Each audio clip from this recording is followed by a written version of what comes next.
Napoli fans around the world, welcome to Napoli Talk.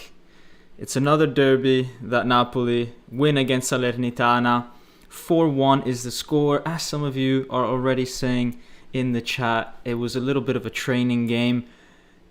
In some regards it was. Salernitana really struggling this season in their first season in the Serie A in a very long time.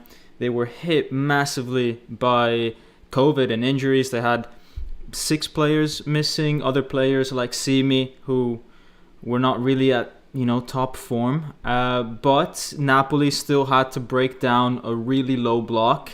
They had to get creative with the way they did that. And Salernitana, in their one chance during the game, actually managed to grab a goal and bring the score back to 1-1. So even after Napoli got a goal, they had to redo everything all over again. So they had to break down Salernitana twice.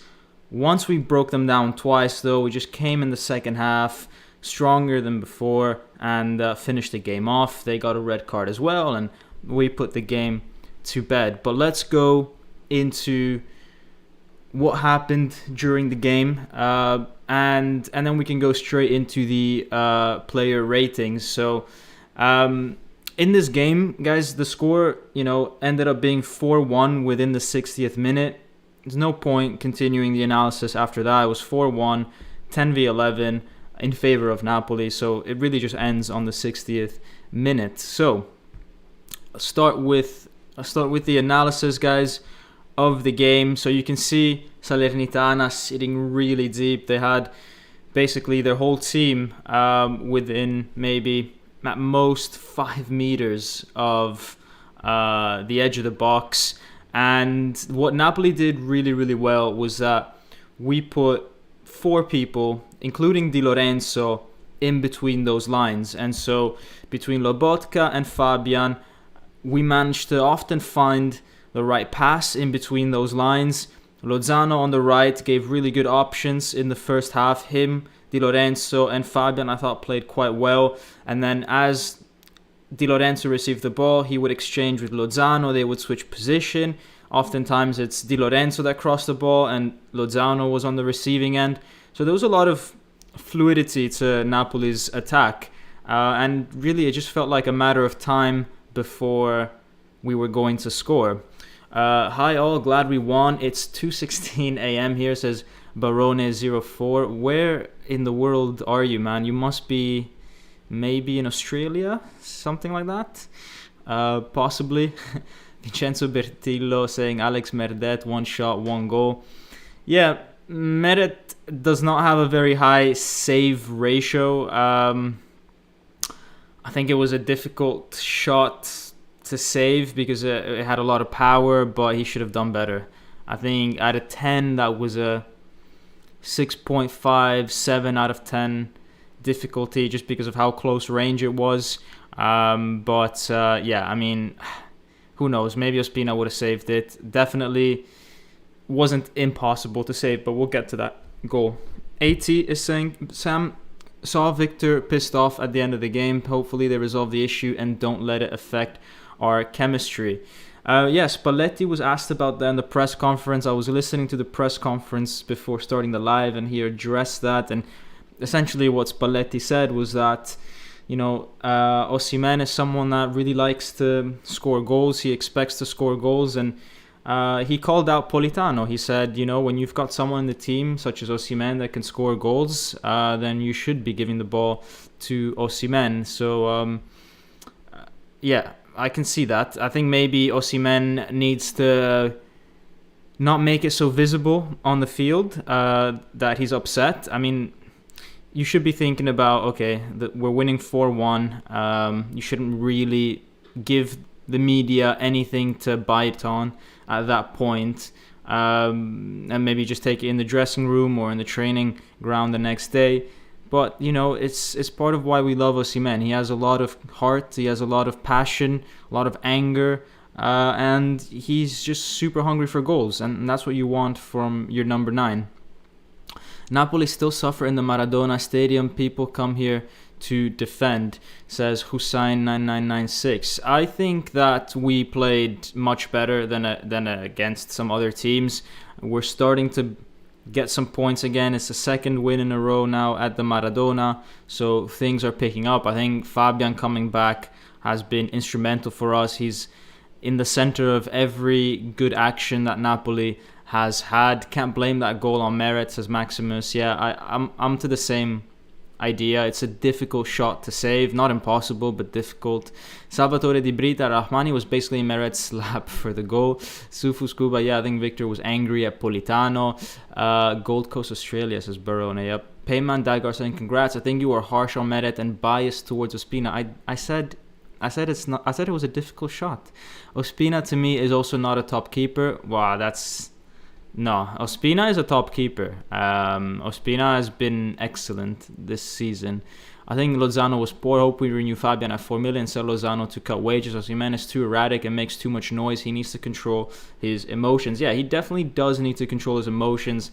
That is for sure. Right, so let's go back to the analysis as I let the chat go on with your comments. I'll try to pick up on more comments as I go along. I'm happy to see a lot of you guys smashing that like button. That's always nice to see. Subscribe if you haven't. I recently saw that the percentage of people that watch Napoli Talk who are not subscribed is only 22%, which is super low. But if you do happen to be in that 22%, then I suggest you change your mind and you smash that subscribe button. But those are really good stats, guys. So I'm super happy that those of you that are watching this are, for the most part, subscribed, which is super nice. So let's go on with the analysis, guys. So we had a few chances in the first half. Elmas missed this. It was given as offside though, but you kind of wonder how Elmas was able to miss it. Luckily for him, it's not going to count as a missed shot because, as I said, it's offside. We had a few chances with Lozano as well. He didn't take them very well, but they weren't super easy. They were pretty hard. There was one chance, we'll go over it in a bit. This was a chance that Fabian had. Lobotka with a straightforward pass towards Mertens first time to Fabian, and then Fabian realizes that he hasn't got the pace to outrun everyone, and so then he just does what he does best and tries to curl it in from long range, and the keeper makes a really good save. And actually the Salernitana goalkeeper was pretty good today. He made some really good saves. It kind of begs the question why Salernitana are buying Sepe as another goalkeeper when they've got him right now, because I think he had a great game, and I think maybe they could use that budget on maybe a different part of the field. Maybe they could buy a midfielder, someone that can keep the ball a bit better, because honestly I didn't think that the goalkeeper is their issue. I think maybe they were just leaking a bit in midfield. TT is saying Ciro Alexander, I don't think Ospina would have saved that goal from Salernitana, not Salerno. And I said it as a Colombian that I am. I want both goalkeepers to do well for Napoli. I appreciate that honesty, Alexander. I also don't think Ospina would have necessarily saved it. Maybe he would, but as you say, it's a difficult shot, and that's what I've been saying. And I thought Salernitana's goal was really good. Yeah, maybe we could have defended that a bit better, but honestly, if Napoli scored that goal, we'd be talking about how amazing we were in that action. Just nothing to say regarding Salernitana's goal. It was just really good. Happy with Napoli picking up form, says Lusty. OG, yeah, we'll go and have a look at Napoli's recent form. It's picking up. Injuries are not so much of an issue anymore. It's amazing that we are finally getting into the part of the season where we've got a full squad. Soon Anguissa and Koulibaly will also come back from the African Cup of Nations. So this was the chance that Lozano had that I was alluding to before. This one was a difficult chance. So the ball was kind of played behind him, and then he had to go towards the far post in order to beat the goalkeeper. He had to really open up the angle, because the ball was behind him and he had to go far post. we're talking like a 150-degree angle that he had to make. That's really difficult to do. So I don't blame him for not getting too much power into this. And I actually do think that he got into the right positions to have the chances in the first place. And I thought that was super important for Napoli, because it showed that even though Salernitana are playing a low block, we can get in behind them, we can find pockets of space inside the box, and potentially we can score. Okay, we didn't score this time, but it gives the confidence to the team, right, maybe next time. The issue is when you play the ball around the box and then you never get an opportunity inside of it. That's when players start to get nervous. That's when the opposition starts to build confidence that they're effectively blocking you out. But as long as you're getting chances inside the box, even if you don't score, I think that's a positive. And all this momentum helped Napoli eventually get the goal. Let's see some more comments. Where's the super chat button for donating? I actually don't know, because I don't see it from my end of the screen. I'm on the other side. Barone04 saying, lol, Fabian's so slow at running. Yeah, Fabian is a great player. Running is not his main strength. But if it was, he would be maybe the most complete player in Europe at that point. But he's got very precise strengths and he knows how to use them really, really well. AJ Wise is also in the house. Before we talk Scudetto, I think we need to wait and hope for a Milan derby draw and then we beat Inter. That's best case scenario, I believe. I think if we're focused on the Scudetto, we need to wait for Inter to lose that game and then for us to beat Inter. Because think about it. If we want to win the Scudetto, we need to beat the guys that are first. So we need to look at Inter dropping points more than Milan. That's my opinion on that. So I think best case scenario is Inter to lose both games. Maybe Milan to lose against Juventus tonight or draw against Juventus. And then, it remains in our hands. As I said before, as long as we do our job, then we'd be ahead of Milan. But even if we win all our games, we still require Inter to lose other games other than just the one that is against us. Whereas with Milan, we can win all our games and we don't have to worry about what Milan does because we'd be above them at that point.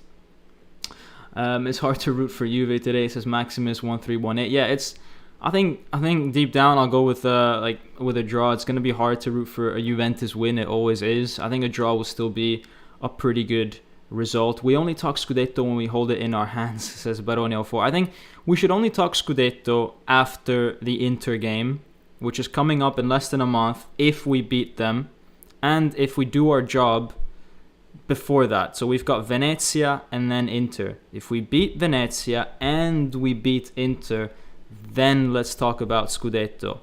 Otherwise, we're just going to be in this roller coaster where we talk about Scudetto, then it's like, oh no, what about, making it to the top four, and then Scudetto, and then top four, and then it's better to just, get a clear result of how we stand up against Inter once we've played both games against them, and then we take it from there. And at that point, there will be about 13 games left in the season, which is about a third of the season. And that's going to be a really interesting race to the end if Napoli do get a result against Inter. So anyways, this is the goal that Napoli scored against Salernitana to break the deadlock. As you can see, Fabian always involved. He's the one making the cross, picks out Elmas, who's unmarked. Elmas touches it with his shoulder, and then Juan Jesus on the volley, I think it's on the volley, puts it in the back of the net. Now, there was a VAR review which took a really long time because they had to check if Elmas was offside with his starting position, if Elmas touched the ball with his hand, and then if Elmas was offside once Juan Jesus kicked the ball and potentially obstructing the goalkeeper's view. Turns out he was not offside in any situation, and the ball, according to VAR, struck his shoulder. Now, this one, I feel, could have gone either way. I looked at the replay and I still honestly don't know. If I had to put hand on fire and say this struck his shoulder as opposed to his arm, I wouldn't do it. I honestly, I'm not saying it's a right decision. I'm not saying it's a wrong decision. I'm saying I still don't know. It's super unclear from the images that I saw. Maybe other people have stronger opinions about it. But if it was me, I would not want to be the referee that had to make that decision, because I feel like it's very 50-50. At most, it's 49-51, if you see what I mean. Michael Simi says, I thought Elmas had a solid game. Yeah, I thought Elmas was fantastic today. EJ White saying, I know Inter losing, but I can't justify giving a win to either of the Milans. Tsitsi saying, someone said Brozovic is better than Fabian. That is a shocking... That is shocking. I know a lot of Inter fans are going to say that because Brozovic is playing really well for Inter, but honestly, Fabian is on a different level compared to Brozovic. EJ Wising, let's just win all our remaining games. Yeah, that would be unreal if we do that. If we win all our remaining games, as I said, Inter still need to drop some other points here and there, but it would give us an amazing opportunity to win the title, obviously. So, Zielinski then had a really good game as well. Not anything out of the norm. No goals for him. No direct assist for him. But, he's so important for Napoli, moving the ball around in the midfield. He picked out Mauro Rui here with a really good pass, really good vision. You can see it from this image. Mauro Rui is not even near to where Zielinski is going to play the ball to him, but he sees the gap. Mauro Rui makes a good run. And Mauro Rui puts in a really good ball, exactly where you want it, in between the defenders and the goalkeeper. And, here Lozano and Elmas are maybe a meter too far behind of where they should be. They should be looking at Mauro Rui's position and be exactly in line with him, because obviously, even if they're a meter more forward, they wouldn't be offside as long as they're in line with Mauro Rui. Unfortunately, they're a little far too back, and they try to get to the ball. They don't make it. Well, Lozano gets to it, but it goes wide. He was on the stretch. It's not really a miss at that point, but just a really good opportunity for Napoli to have scored a second one.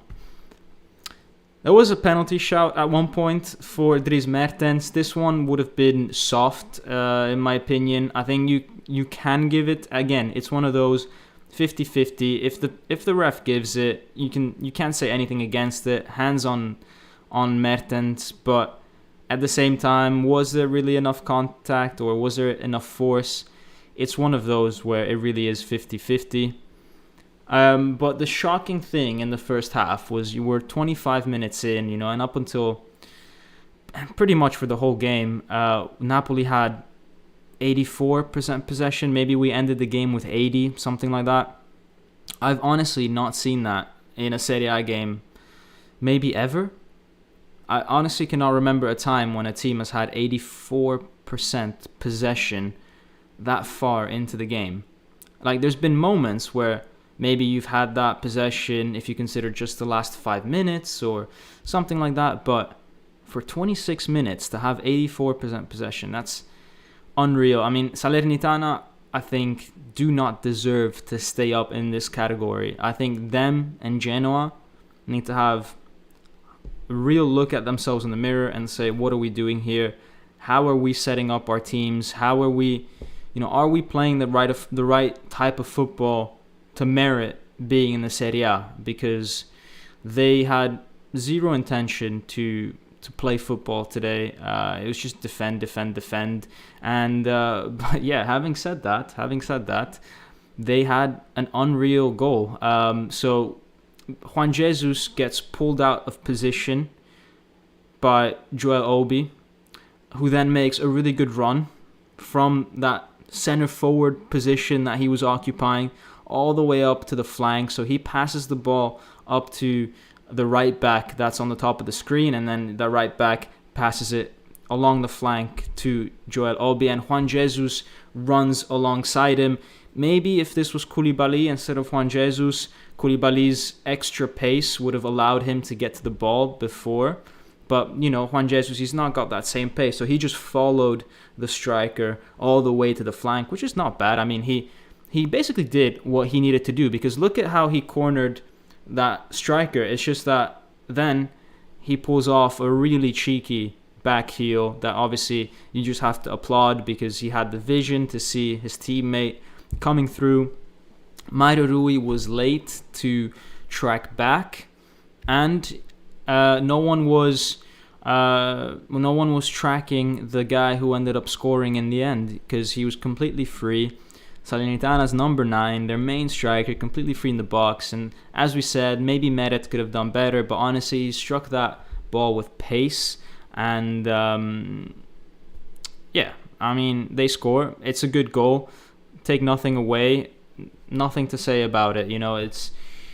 We could have done better. For sure, we could have done better with tracking back. Mauro Rui, maybe Fabian could have done better, maybe. But honestly, Salernitana did a really good goal in that.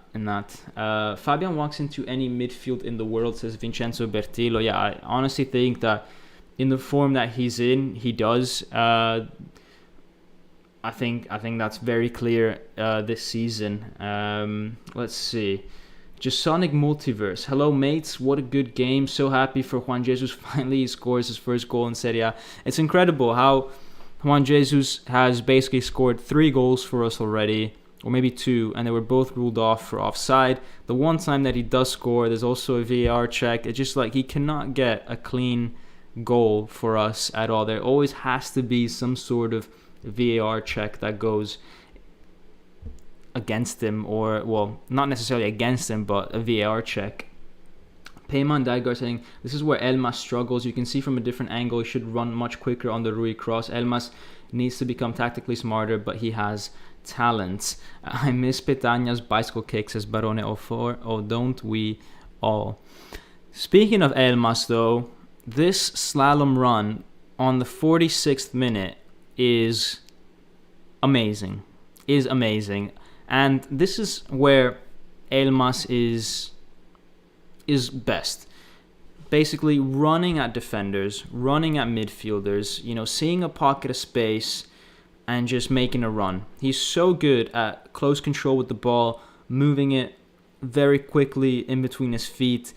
If he can get that acceleration going, if he can get that run going, then defenders are going to struggle massively to get the ball off him. And in fact, we see here 4 players on Elmas, and he gets a penalty for it because they can't get the ball off of him. But, that's where we got to utilize Elmas. He's got to start from deep.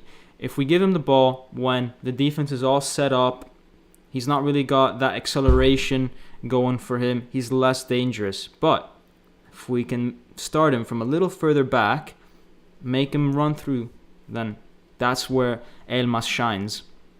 And some of his best goals have been in those kind of positions and starting from those kind of movements. So Baronio 4 saying, like butts and boys and girls. Not too many girls on this channel. I was saying I had a look at my analytics the other day, and my analytics show that this channel is viewed, like the split between guys and girls is 99.5% guys and 0.5% girls. So yes, there must be some, but not a lot. So majority guys, which makes sense. Football is mainly something that guys tend to watch, but it would be nice if we can get, in general, more women into football as well. Not just in this live stream. In general, if we can get women's football to have a bit more interest, maybe raise their game a little bit, and if we can get more of them in the stadium and stuff like that.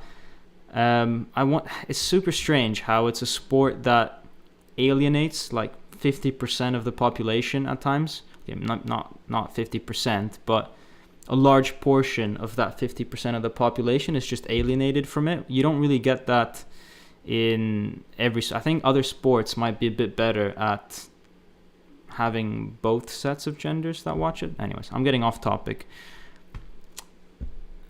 So we go into the penalty situation with Mertens that takes it, and he scores. And I don't remember Mertens when he scored his last penalty, but it's nice to see that he took it so calmly, so smoothly. And he said recently in an interview that he wants to score goals to prove to Napoli that he's still valuable. Yes, it's a penalty, but honestly, like, apart from the penalty today, he was fantastic with his passing, his movement. He got an assist later on, so congrats to Mertens.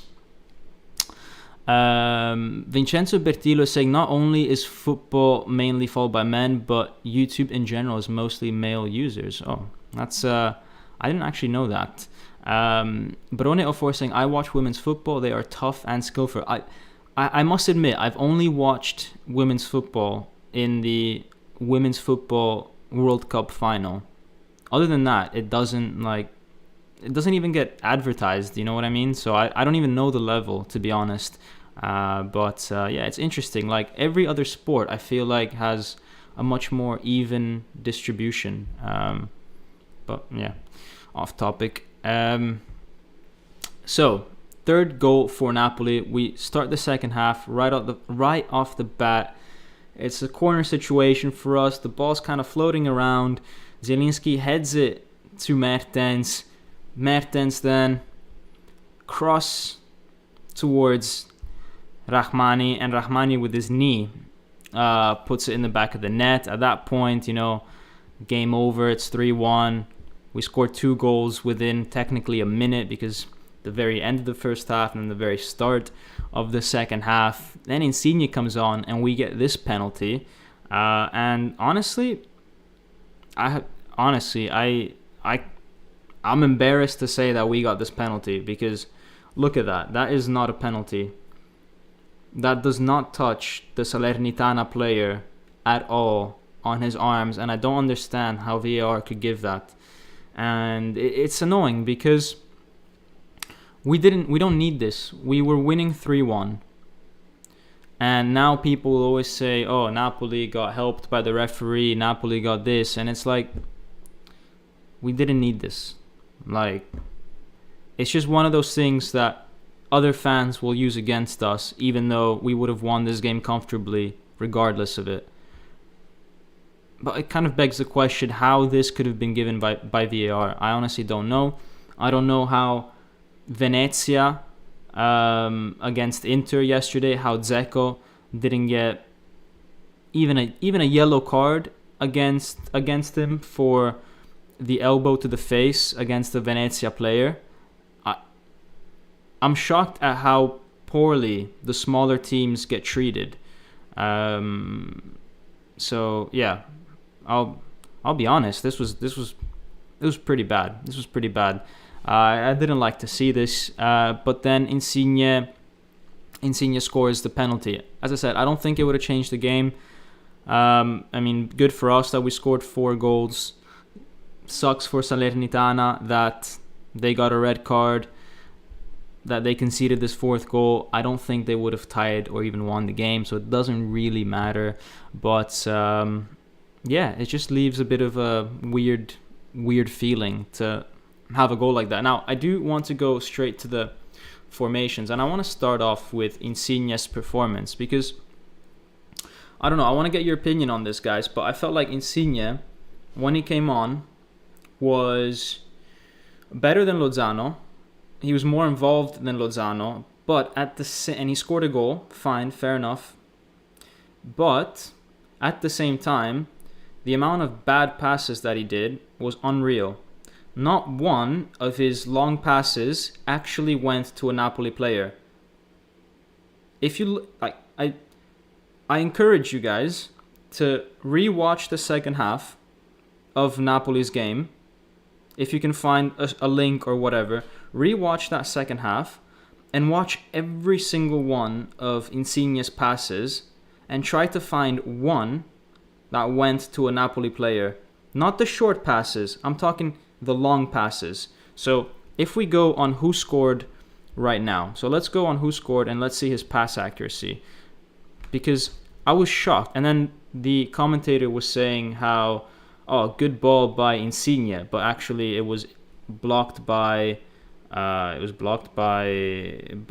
Salernitana player. I mean, you'll find it in the highlights. For example, when Zielinski had that shot which went over the top of the net, it was Insigne tried to pass it to Politano. The ball was short and it fell down to Zielinski, and then Zielinski had a shot, but that happened a lot. It's like, I was pretty surprised by the lack of accuracy there. I'm not saying he played bad.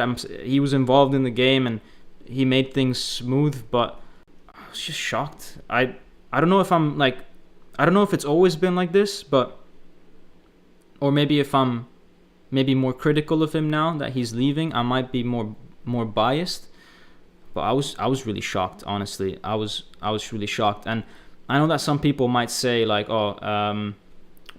we played better with Insigne on the field, but we were winning 3-1 when Insigne came on, and we scored a goal, not thanks to Insigne, within a minute of him being on the field with Rrahmani. So the game was pretty much over. And then he scored a penalty, which technically shouldn't have been a penalty. So the game was dead at that point. So even if we had Lozano, it would have been smooth. Even if we had Unas, Napoli would have played smoother. I mean, we were playing 11 against 10 with the scoreline of 4-1 for 40 minutes. So, but yeah, if I go on, so I'm right now on the internet on whoscored.com, and I go to Insigne, and his pass success rate is 80%, right? But if I go on the match stats, so if I go on the stats here, you can see that, let's see, so pass accuracy, the general pass accuracy for the Napoli team is 93%, and Insigne, who only played in the part of the game where the game was pretty much over, Salernitana had nothing in their tank, we didn't have to try too hard with crazy passes. So the average is 93, and Insigne's was 80. And you have to think, like, that means 1 every 5 passes was bad. 1 every 5 passes when you're winning 4-1 already. And you have to think that out of 5 passes, 4 are probably short passes, him playing it to Gulam, him playing it to whoever is next to him, right? But it's like the one moment he tried to do a long pass, it never reached destination. So I guess what I'm trying to say here is, yes, Insigne, we're going to miss him, but the quality of Insigne this season has not been amazing.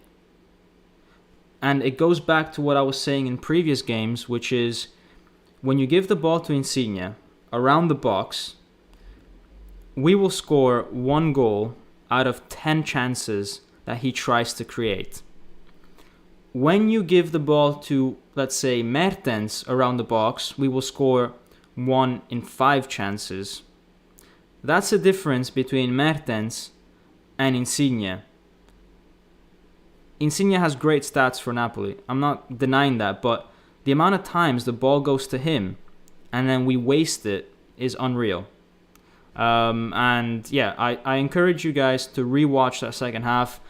However, I did give him a 6.5 because I thought he was still slightly better than Lozano, and he was involved in the goal, in the 4th goal. So I wanted to give him credit, and I wanted to show that I'm not, picking on him. But I found that it's just something to note. Okay, just to get your head thinking about it. Let's see some of the comments about this, because I know you guys have a lot of comments. So firstly, FK Aya Samyas, I hope I pronounced that right, is saying Napoli needs to be in the Guinness World Record for most shirt design released in 2021. Yep, we are at 11. Jasonic Multiverse is saying, for me, no penalty.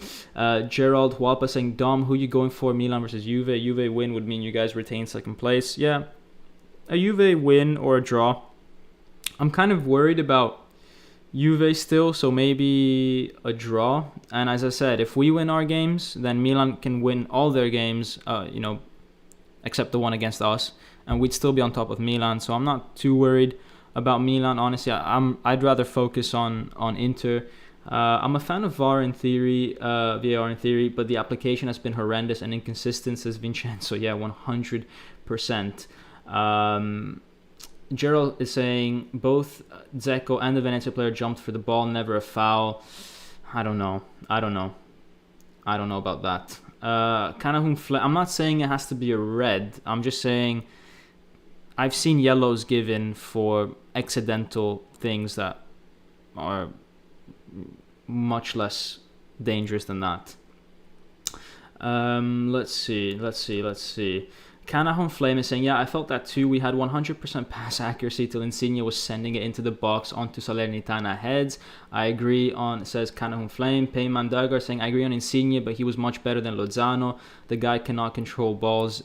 That's reflected in my player ratings you see on the screen. Quite a few of those were low percentage passes. When you take risks, then this can happen, says Vincenzo Bertillo. I understand that, Vincenzo, but I'm saying, like, when Insigne takes the risk, his accuracy remains low. Like, we all talk about Insigne's great passing.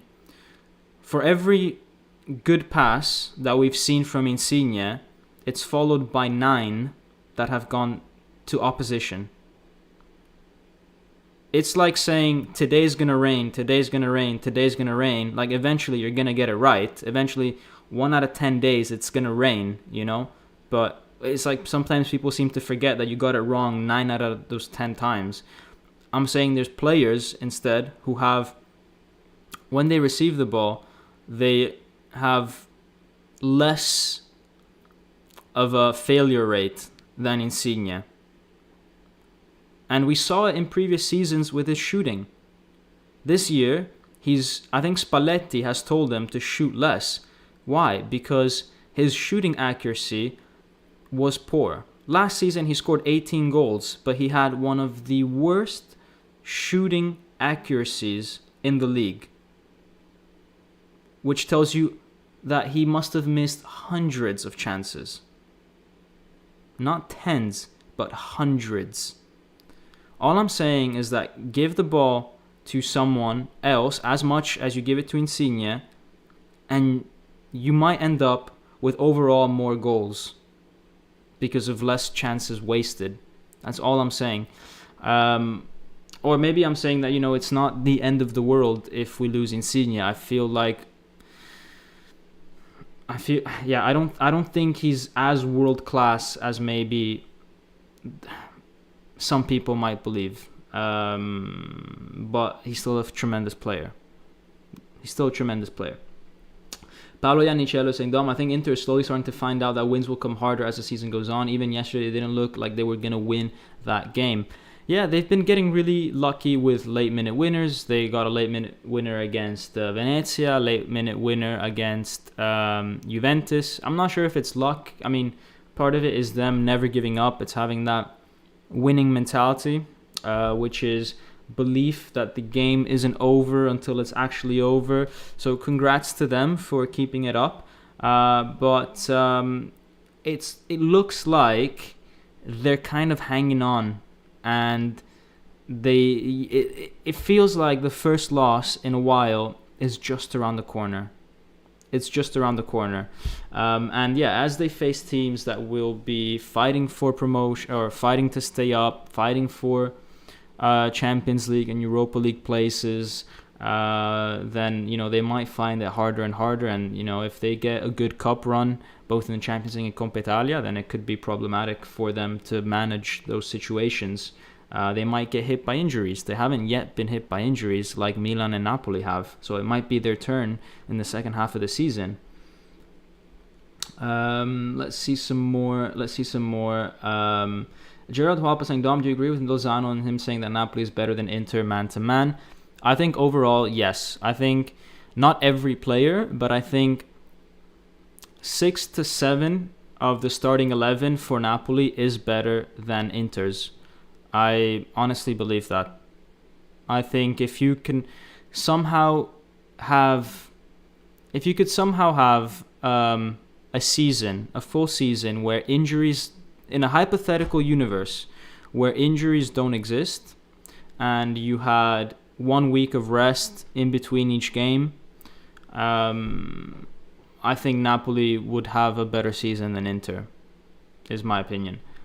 We've just been hit by a lot of injuries, but that's credit to Inter as well. You know, if they manage to stay fit, fitness is part of the sport. So But yeah, I honestly do think 6 to 7 of our players, I wouldn't trade them for Inter players. There's a few that I would, for sure. But I'd keep 6 to 7 of our starting 11 over Inter's. And I did make a video about that. I made a video about a combined Inter and Napoli starting 11. You can find it on my channel. So that question's already answered for anyone that wants to see it. I made it maybe in November, so go check that out if you haven't. Mertens' conversion rate is top class. He doesn't get many chances, but boy does he make it. A lot of them count. Says TT. I completely agree with you. Fabian is open to being sold this year. Who do you think is a good replacement? I reckon Ruben Neves. Ruben Neves would be a really good replacement because of his long-range shooting characteristic, which is very similar to Fabian's. It's something that has unlocked many games for us. And it's, if we do sell Fabian, we do need to find someone that has that kind of trait as well. So Ruben Neves is a really good shout, TT. Paolo Iannicello saying healthy Napoli is better than any team in Serie A. I agree. Roma play Genoa before Inter. Napoli won't play before Inter because they got knocked out of the cup. Liverpool will play Burnley before. I'm not sure I follow all that, but yes. Why is Zanoli wearing a liver on his head in this photo? Zanoli kind of needs a haircut. I don't understand it, but I don't know. Maybe it's good for the TikToks. I don't know. Anyways, let's talk about the other players. So Politano, Osimhen, Gulam, I gave him a 6. I thought they didn't really change the game, but as I said, at that point Napoli was already winning convincingly. I would have given a 6 as well to Zaniolo following that same logic, but I just really liked how Zanoli entered the game. He's super young, 18, had personality, did a few back heels, just seemed really confident from the first moment he was on the field. So I want to just bump him up that 0.5 because of his personality. Met at 6, he didn't have much to do. He had one shot against him, which maybe he should have done better, but I'm not going to be too harsh about that with him. Juan Jesus, Rrahmani, solid performance, and they both got a goal, which is fantastic to see. Di Lorenzo was involved in attack, which is great. Another really solid performance, and got substituted, so that's a rare occurrence for us Napoli fans to see that happen. Mauro Rui, I think, had a decent game, nothing special to write home about, but very solid defensively. Lobotka, not his best game, maybe a few bad passes, maybe feeling a bit tired, but still very solid, controlled that midfield. Fabian was absolutely everywhere, and he deserved the goal, but he was involved in so many of the ones that we did score, especially maybe the first one. Lozano could have done a bit better with the chances he had. Not a bad game, but nothing special either. Zielinski, similar to Lobotka, good game, decent. Had created a few chances, but not directly. Not a key player in today's game. If you had to pick the top 3 or 4, you wouldn't really put Zielinski in there. Elmas, he had technically that assist against. The assist for Juan Jesus' goal. Then he was instrumental in the penalty that we received, which was crucial for us. It was a key point in the game right before halftime, maybe the moment of the match. Elmas making that run, and Mertens had a really good game. Took the penalty really well, assisted, and then he created lots of space, lots of good passing. And, Spalletti, I think, put the right formation out today. Then we controlled the game. It was good with the subs as well. I like the fact that he gave Zanoli a bit of time. He rested Mertens a little bit at the end.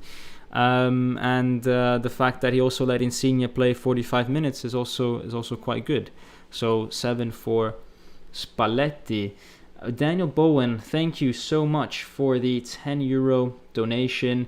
Appreciate you supporting the channel as always, man. It's great to see. Dom, good win today. Would have liked more goals from open play though. What result do you prefer tonight between Milan and Juve? I would like to see more goals from open play, but I thought our play was super smooth at times, and It's much more smooth than when we were struggling with those 1-0 wins, or when we were losing those games between end of November and December. We seem to be creating more space in and around the box. Inside the box, we seem to be getting more balls in there from the wide positions. So I think the goal is inevitable from open play, and technically we did have a few from open play today. What result do you prefer tonight between Milan and Juve? So as I said, I'm more worried about Inter dropping points than what Milan and Juve are doing. But I think draw would be nice, because we'd gain 2 points on both teams. On Milan, it allows us to keep them behind us, and Juventus, it would mean that we consolidate that top 4 position, and we can just sleep a bit easier at night after that. It would effectively give us an 8-point gap to Juve, because we beat them in both. Well, we didn't beat them in both, but we have a better head-to-head against them. So they need to have more points than us, even if we go level on points, to beat us. Great win, but kind of worried about Osimhen reaction at the end, says Tariq BK. I addressed that at the start of the game. That's also why Osimhen gets a 6. He was involved in a few chances, so I like that from him. But he needs to remember that he plays for a team that is full of talent, is full of established international players. Yes, he's the number 9. Yes, we all want him to do well, but he needs to control his emotions. The team is winning 4-1. Sometimes you just got to accept that and move on. Let's go into what the next games are. So we've got a bit of a break now, international break. Then we come back and play against Venezia away from home. That's going to be a very interesting away game for Napoli. It's always nice to go to Venice. It's such an interesting city. Go to Venice, play against them, and then the Sunday after against Inter. It's really important to have that full week to prepare that Inter game. Should be no excuses. Should be 2 teams, both with a full squad, if nothing happens over this international break and the next game, and then we really see who's the better team. And I hope that by that game we can have a few more people in the stadium. Right now there's a 5,000 cap on it, which means that people are not even filling that up, because who wants to go to a stadium that's only filled with 5,000 people? You might as well stay home. At least that's the mentality of many people, because part of going to the stadium is the experience of living it with the full stadium. So it doesn't even get maximized. And then after that, we've got Barca, Cagliari in between, and then Barca again, which is going to be super important for the remainder of Napoli's season. Are we going to get knocked out and then we just focus on the league, or are we going to win this game and then we have a serious chance of winning the Europa League? It's a serious sign of intention if we beat Barcelona. Barcelona's not in the best of form right now, but knocking out Barcelona is, that automatically puts you as a top 3 favorite for the competition at that point. Maybe only Dortmund being the team that could say that they deserve, or that they feel like they could win it as much as Napoli do. Maybe Sevilla as well, especially because it's being played in Sevilla. But I would say, it would be between those 3 teams if it goes down to Napoli beating Barcelona. And then we've got, guys, the final segment of the show, which is Spalletti's press conference. So let's have a look at that one. So let me go and load up his press conference. Let me just have a drink of water, guys. I never drink, but I feel like I need a sip right now. So let's see, Spalletti, what he had to say. So he's saying basically after we scored the first goal, having to then restart after Salernitana scored theirs is always complicated, because the rhythm at that point had slowed down, so then you have to go and pick it back up. But the team reacted really well.